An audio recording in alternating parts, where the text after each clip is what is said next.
6 months ago on this very track, I drove the new BMW M3 CSL, the most aggressive M car on the market. And let's just say that we had a mutual respect for each other. Whoa, it's me, okay, it's me, all right. Okay, that's a lie, because that car chewed me up and spat me out. But luckily, there is now a new BMW M car that's just as fast, just as hardcore, and apparently a lot less life-threatening. This is the new BMW M3 CS, a slightly more practical, everyday alternative to the M4 CSL. Apparently it's less murderous. Don't worry though, the 3-litre straight-six turbocharged engine under the bonnet pushes out 550 horsepower and 650 Newton-meters of torque. So it's still quick, very quick. Actually, that's a bit of an understatement. Flat out, this thing will do 188 miles an hour, and thanks to all-wheel drive, it'll crack 62 miles an hour in 3.4 seconds versus the M4's 3.7 seconds. But you want to know the best bit? This thing will do it in any weather.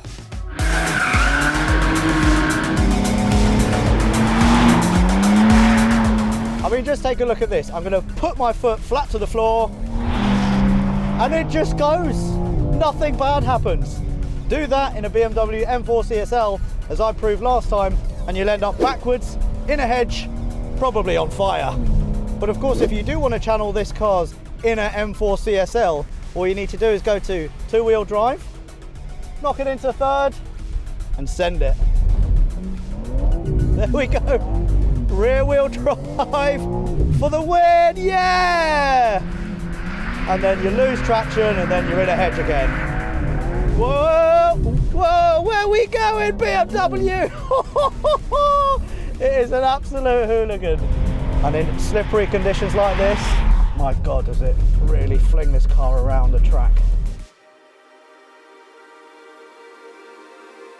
So what exactly is a BMW M3 CS? Well, CS stands for competition sports, which means that it should be lighter, more focused, and definitely more exclusive. In fact, only 100 are being made for the UK, priced at £116,000, all of which have been sold out already, because BMW fanboys know that this is the one to have. The M3 CS features a bunch of tweaks in addition to its upgraded engine. Unique wheel camber settings, specific settings for the anti-roll bars, an optional M Precision strut brace, as well as new calibration for the electronically controlled dampers, steering and brakes. But there is one slight problem here. You may have noticed that there is no L on the end of the CS badge. And despite the fact that this car has got a carbon fibre roof, bonnet, scatterings of carbon fibre, and also M alloy wheels, this car is still pretty chunky. The old M3 CSL was very stripped back. It didn't have a radio, aircon or electric seats. This has all of that. It's even got a 27-inch telly across the dash, for goodness sake. This car, with its 1,765 kilogram curb weight, is only 20 kilos lighter than the current M3. More to the point, it's nearly 400 kilos heavier than the original M3 CS. Not that that's a surprise, of course. I mean, we live in an era where everything is just too heavy, but this, it actually feels lithe, it feels nimble, and it really hides its weight so well. There we go, we got it, yeah! Understeer, understeer, oversteer. Oh, this is more like it. This is what the M3 CSL, in my eyes, should be about. Usable power, usable traction. Don't feel like you're gonna shit your pants every time that you put the accelerator down to the floor. It is way less spiky, and you feel like you can lean on the suspension a bit more. It's not as firm, it doesn't feel disgustingly rigid and not suited to UK roads. But the M3 CS is more forgiving, it's softer, and you can provoke it more, which I think, well, which I know, makes it more of a fun car. Come on, baby! Yes, and when you get it right, oh, it feels so rewarding. And my God, is it fast! And I love the bonnet on this, exposed carbon fibre. And those yellow headlamps as well, they do look the bollocks. Oh my God. This engine, over 500 horsepower, it just sends the rear end into orbit. The way that this thing builds not only boost, but acceleration, the way the numbers on the dashboard just rocket through all the way to 188 miles an hour is mind-boggling. For a car with no. That bit of tarmac there, that is very naughty.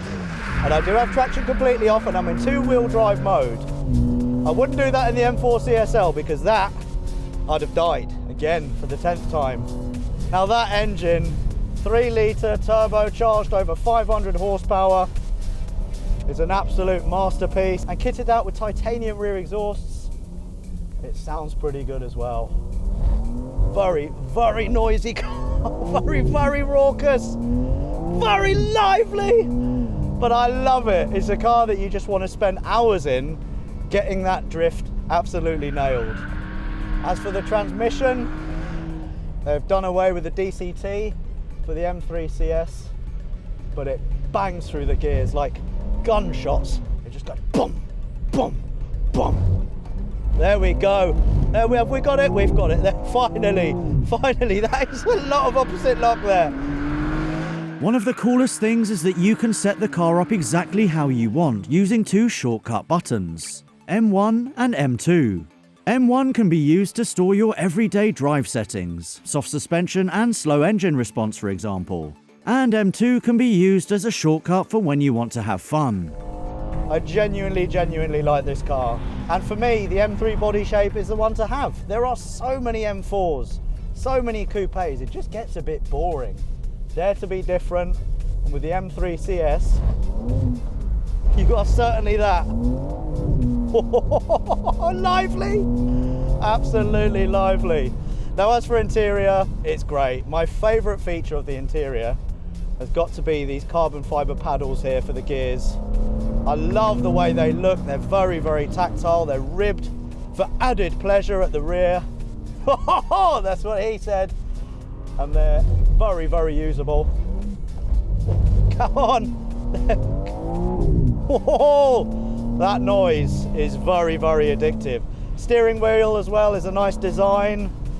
I've got great visibility all around. The seats, I'm getting used to them. This weird penis holder in the middle, definitely take it or leave it. I think they've decided to reinvent the wheel. Not particularly necessary, but it does make them a bit more special. The M4 CSL, I would only ever take out on a track, literally on a track, when it was bone dry. But this you can smash about, you can go sideways, you can be silly, because it is pretty forgiving. You just need to get to know it and figure out how it ticks. So in summary, if you're looking for an M4 or an M3, my money, 100% M3 CS. It is a jack of all trades. It does everything. Daily driver, tick. Track car, absolutely. Drifter, why not? It looks good, it's spacious, it's practical, it's exclusive. And on a day like today, there is nothing I would rather smash around this track than this car. I'd love to have more time with this thing, but alas, it's getting dark and I'm running out of fuel.